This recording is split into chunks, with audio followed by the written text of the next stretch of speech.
আরে তোমাকে নার্ভাস লাগছে কেন? ওই অ্যাক্টিং সেশন চলছে ওই জন্য।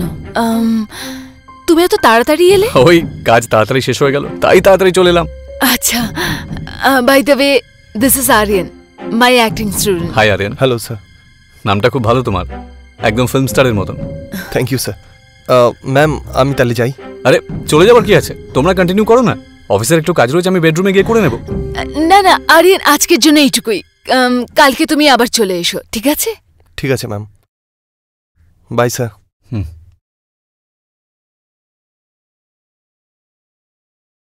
तूने मुझे जो बन के सवेरा यूं ढूंढ लिया। স্মিতা, টিভি সাউন্ডটা একটু কম করো না, একটা ফোন এসছে।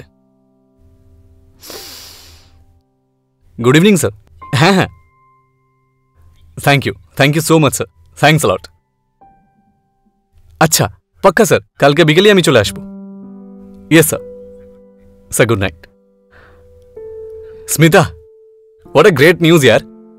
বিজয় সাহা স্যার আমার প্রজেক্টের জন্য হ্যাঁ করে দিয়েছেন। ইউনো, এবার আমি বড় বিল্ডার হতে চলেছি, আমার স্বপ্ন পূরণ হতে চলেছে স্মিতা। কংগ্রাচুলেশনস।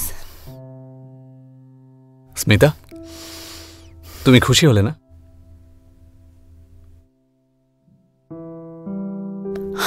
আমার জীবনে খুশি আর চাহিদা একটু অন্যরকম, তুমি হয়তো বুঝবেই না। আরিয়ান, আজকে আমরা রিঅ্যাকশনে কাজ করব, okay? Because reaction is very important part of acting. Reaction হলো ওটা যেটা ভাবো আমি কিছু অ্যাক্ট করলাম, তার বদলে তুমি কোনো উত্তর দিলে। আই মিন, আমি যেই অ্যাকশন করব তুমি তার উপর রিঅ্যাক্ট করবে। তো এতে মুড বোঝা যায়, ক্যারেক্টার বোঝা যায়, রিলেশন বোঝা যায়। So reaction is very very important to portray a character and to play any role from your heart. যেমন আমি তোমায় এক্ষুনি বললাম কি আরিয়ান, আই এম সরি, তোমাকে ওয়েট করতে হলো। তোমার উত্তর এলো, it's okay ma'am, no problem, right? তোমার রিঅ্যাকশনসে এমন মনে হয় যেন আমাদের মধ্যে যে সম্পর্ক আছে সেটা খুবই ফর্মাল। কিন্তু ভাবো, যদি তোমার আমার মধ্যে বন্ধুত্ব হতো, যদি আমরা খুব মেলামেশা করতাম, খুলে মেলামেশা করতাম, তাহলে কি তোমার উত্তর এটাই হতো?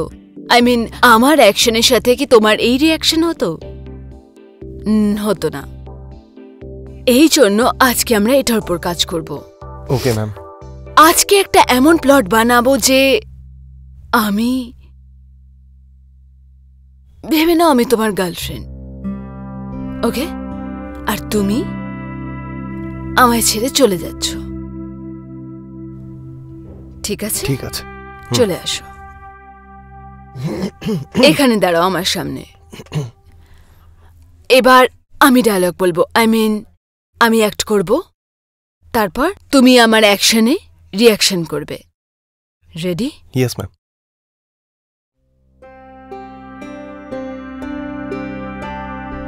তুমি এত অচেনা কি করে হতে পারো?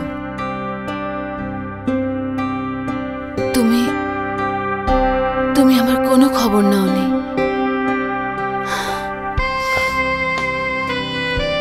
না কোনো চিঠি, না কোনো খবর। তুমি কি আদৌ জানো তোমাকে ছাড়া আমি এক দিন কি করে কাটালাম? আজকে এতদিন পর এসেছো আর বলছো আমার আর তোমার মধ্যে কোনো সম্পর্ক নেই। আজকে তুমি আমাকে ছেড়ে যেতে চাও না? আজকে তুমি যখন এসছো আমি যেতে দেব না, আমি তোমাকে যেতে দেব না, যেতে দেব না, তোমায় যেতে দেব না। দেখো আমার চোখে, সেখানে ভালোবাসা দেখতে পাও না? ছুঁয়ে দেখো না, তোমার কি আমার ভালো লাগে না? আমাকে জড়িয়ে ধরো না, আমাকে আমাকে ভালোবেসে এই অ্যাক্টিং করতে পারবো না। আমার একটু টাইম চাই। See, listen. It's okay, Aryan. You take your time. But see, you have to remember one thing. যদি তুমি ভালো অ্যাক্টর হতে চাও তো তুমি এটা বলতে পারো না যে আমি এটা করতে পারবো না, ওটা করতে পারবো না। এটা বলতে পারো না আরিয়ান। ম্যাম, আমি আপনার সাথে রোম্যান্স কি করে করতে পারি? আপনি হলেন আমার টিচার, তার উপর বয়সেও বড় আমার থেকে। আরিয়ান, আমি তোমাকে বারবার এটাই বোঝাতে চাইছি যে ভুলে যাও এই মুহূর্তে যে আমি তোমার টিচার। প্লিজ এই মুহূর্তে এটা অনুভব করো যে আমি তোমার গার্লফ্রেন্ড। তোমাকে ওই চরিত্র বুঝতে হবে। আসো আমার সাথে, এখানে দাঁড়াও। চোখ বন্ধ করো আর ফিল করো আমাকে।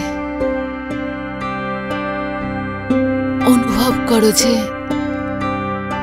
তুমি তোমার মধ্যে নেই, আমি আমার মধ্যে নেই। এই সময় আমি শুধু তোমার গার্লফ্রেন্ড।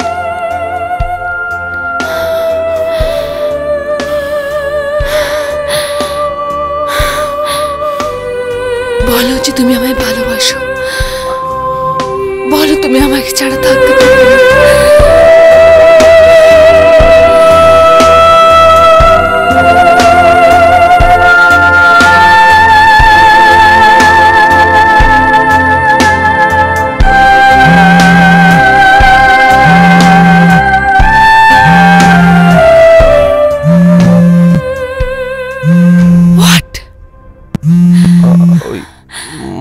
মায়ের কল। হ্যালো, হ্যাঁ মা, হ্যাঁ আমি অ্যাক্টিং ক্লাসে এসেছি, এখনই যেতে হবে। ঠিক আছে তাহলে আমি আসছি। I am sorry ma'am, I have to go. আসলে মাকে ডাক্তারের কাছে নিয়ে যেতে হবে। ওকে।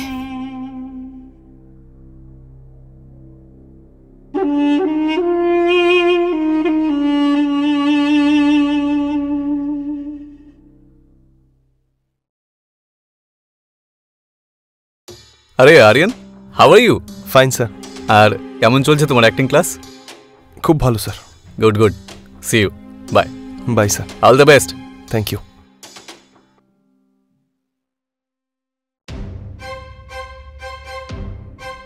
তুমি দরজাটা বন্ধ করোনি কেন? ওই আরিয়ান 5 মিনিট আগে গেল তো তাই খোলা ছিল। আচ্ছা, বাইরে দেখা হলো। আচ্ছা, খুব ভালো ছেলে ও। আচ্ছা শোনো, কালকে আর্লি মর্নিং আমায় নাসিক যেতে হবে অফিসের কাজের জন্য। একটু সকাল সকাল ডেকে দিও আমায়। কখন ফিরবে? সেটা বলতে পারছি না, হতে পারে রাত 8-9 বেজে যাবে। যদি কাছারাঘাটে ট্রাফিক পাই তাহলে আরও অনেক সময় লাগতে পারে। ওকে, আমি শুতে যাচ্ছি তাহলে। আচ্ছা।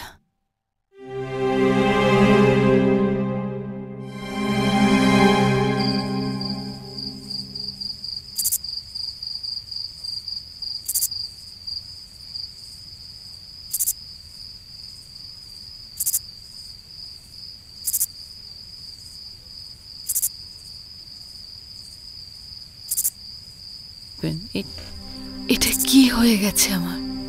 কেন আমি আরিয়ানের দিকে আকর্ষিত হচ্ছি? কেন ওর ছোঁয়া আমার এত ভালো লাগছে? এটা কি সঠিক? আমার কি এটা অধিকার আছে, নাকি আমার ভাগ্যে এরকম দুর্দশাই আছে? 6 বছর হয়ে গেছে বিয়ের, এখনো অবধি মা হতে পারিনি। দোষ তো সঞ্জয়ের, তাই না? কিন্তু শাস্তি আমি কেন পাচ্ছি? মেডিকেলি যদি আমার কোনো প্রবলেম হতো তাহলে কি সঞ্জয় আমার জন্য থেমে থাকতো? হয়তো এতদিনে অন্য জায়গায় রিলেশন করে বিয়েও করে নিত। আমার পুরো বিশ্বাস আছে আরিয়ানই আমার আর সঞ্জয়ের জীবন সূর্য দিতে পারবে, আমাদের বাচ্চা হওয়ার আকাঙ্ক্ষা পূরণ করতে পারবে। আর আমার চাহিদাগুলো পূরণ করতে পারবে। এই সেই মুহূর্ত যেখানে একটা ভুল সিদ্ধান্ত, একটা খারাপ চিন্তা পরবর্তীকালে মানুষকে একটা গভীর খাদে ফেলে দেয়। স্মিতার জীবনে আরিয়ানের আসা স্বাভাবিক ছিল, কিন্তু স্মিতা এই ব্যাপারটাকে নিজের অনুভবের সাথে জুড়ে এই ভুল সম্পর্ককে নিজের সাহারা বানাতে চেষ্টা করেছিল। আসুন দেখি স্মিতার এই চিন্তাভাবনা ওকে কোন জায়গায় নিয়ে যায়।